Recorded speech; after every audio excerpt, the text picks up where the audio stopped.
Kembali lagi bersama saya Benedikta Suryani. Pada kesempatan ini saya akan membahas beberapa pokok penting mengenai bagaimana hakikat instrumentasi dan praksis demokrasi Indonesia berlandaskan Pancasila dan Undang-Undang Dasar Negara Republik Indonesia tahun 1945. Yang pertama, definisi demokrasi, teori atau konsep singkat, dan selanjutnya definisi singkat demokrasi Pancasila. Pertama, definisi demokrasi. Secara etimologis, kata demokrasi berasal dari bahasa Yunani, yaitu demos berarti rakyat, kratos yang berarti kekuasaan atau berkuasa. Dengan demikian, demokrasi artinya pemerintahan oleh rakyat di mana kekuasaan tertinggi berada di tangan rakyat dan dijalankan langsung oleh mereka atau wakil-wakil yang mereka pilih di bawah sistem pemerintahan bebas. Yang kedua, teori atau konsep singkat demokrasi menurut para ahli. Menurut Horney, DKK 1988, kata demokrasi merujuk pada konsep kehidupan negara atau masyarakat di mana warga negara masyarakat turut berpartisipasi dalam pemerintahan melalui wakilnya yang dipilih pemerintahnya, mendorong dan menjamin kemerdekaan berbicara, beragama, berpendapat, berserikat, menegakkan rule of law adalah pemerintahan mayoritas yang menghormati hak-hak minoritas dan masyarakat yang warga negaranya saling memberi perlakuan yang sama. Yang kedua, Ziad atau 1999, demokrasi sebagai konsep bersifat murni dimensi, yakni secara filosofis demokrasi sebagai ide, norma dan prinsip, secara sosiologi sebagai sistem sosial, dan secara psikologi sebagai wawasan sikap dan perilaku individu dalam hidup kemasyarakatan. Dan yang ketiga, definisi singkat demokrasi Pancasila. Secara umum, pengertian demokrasi Pancasila ialah suatu paham demokrasi yang berlandaskan pada nilai-nilai yang terkandung dalam ideologi Pancasila.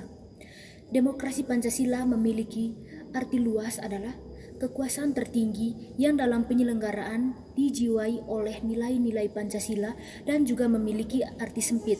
Demokrasi Pancasila merupakan kekuasaan rakyat yang berdasarkan dalam permusyawaratan rakyat.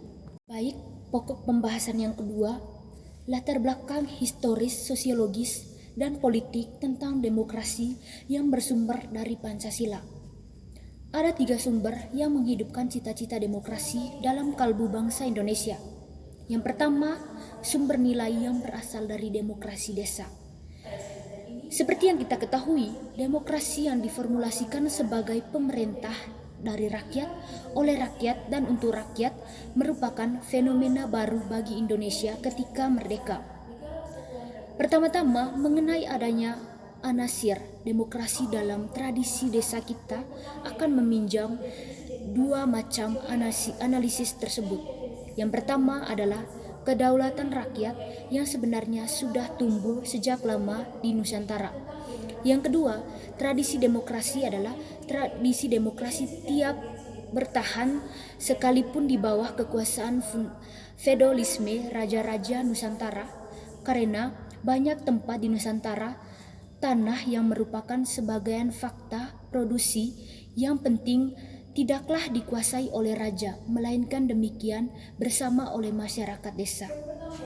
Yang kedua, sumber nilai yang berasal dari Islam.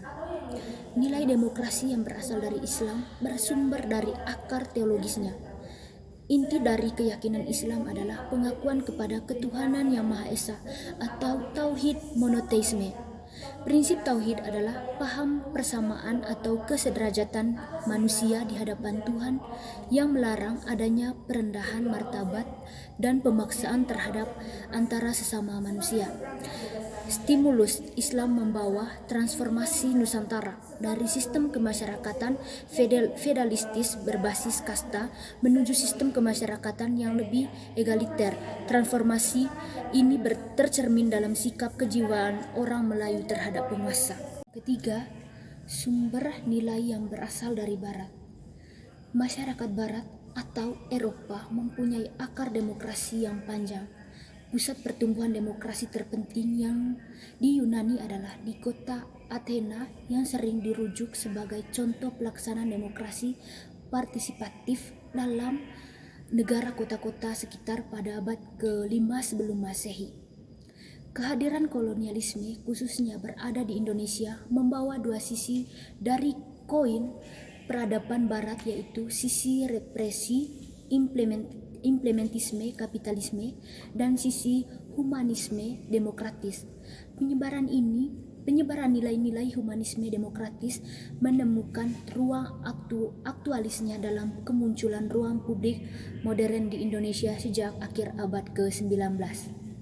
Pokok pembahasan yang ketiga yaitu esensi dan urgensi demokrasi Pancasila. Pertama, kehidupan demokrasi yang bagaimana kita kembangkan.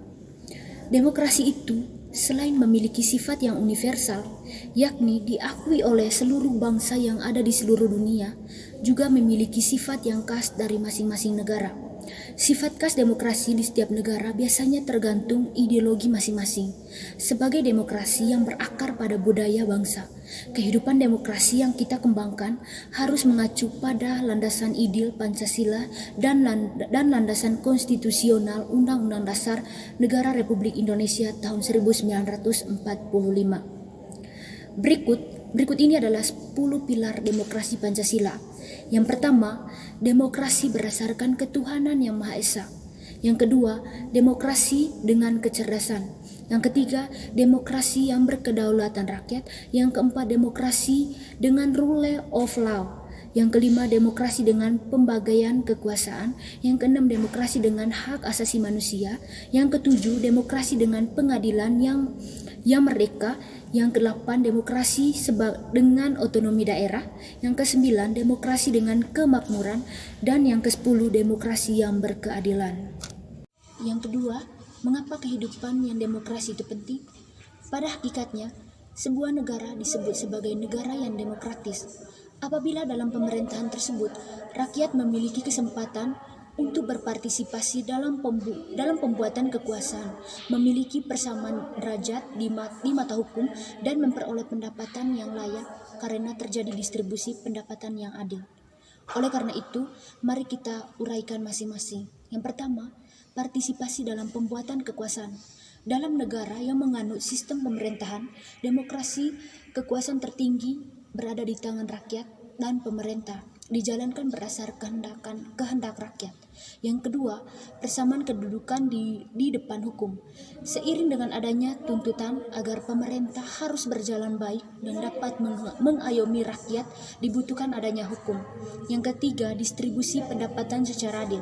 Dalam negara demokrasi, semua bidang dijalankan dengan berdasarkan prinsip keadilan, bersama dan tidak berasal dan tidak berat sebelah, termasuk di dalam bidang ekonomi.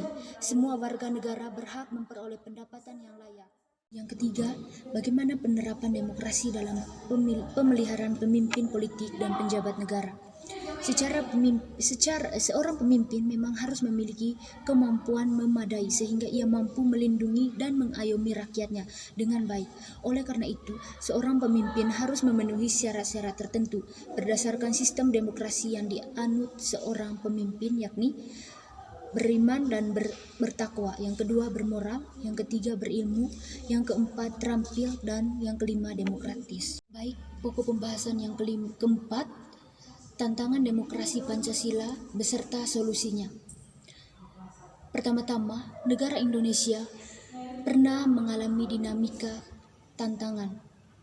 Yang pertama, Majelis Permusyawaratan Rakyat atau MPR. Sebelum melakukan amandemen, MPR merupakan lembaga tertinggi negara.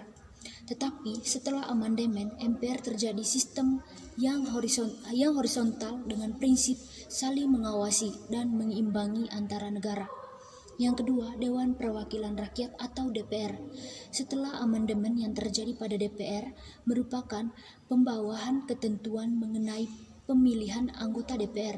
Ketentuan itu berupa ketentuan dari masa sidang DPD, tidak berubah.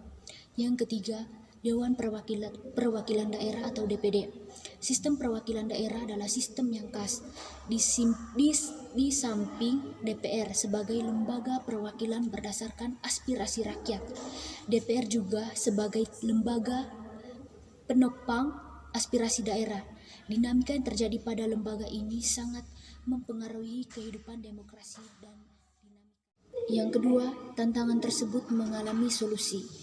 Yang pertama, tidak boleh melanggar peraturan yang sudah dibuat untuk ditaati.